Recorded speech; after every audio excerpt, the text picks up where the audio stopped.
সকালে ট্রফি আনভেইলিং এজন্য উপস্থিত মেহেদী হাসান মিরাজ।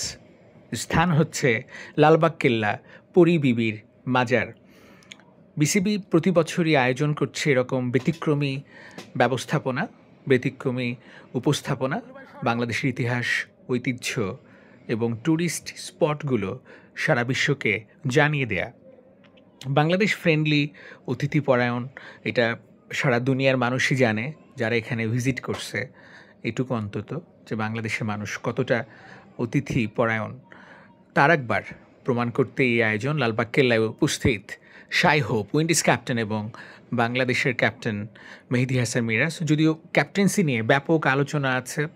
10টি ওডিআই ম্যাচে 9টি পরাজয়, 1টি জয়, এটা কোনোভাবেই মানুষের আশা প্রত্যাশা পূরণ করতে পারে নাই, যে কারণে ক্রিকেটারদের উপর ক্ষোভ ছড়িয়েছে। যদিও সেটা অনাকাঙ্ক্ষিত। এয়ারপোর্টে যে ঘটনা ঘটেছে খুবই দুঃখজনক।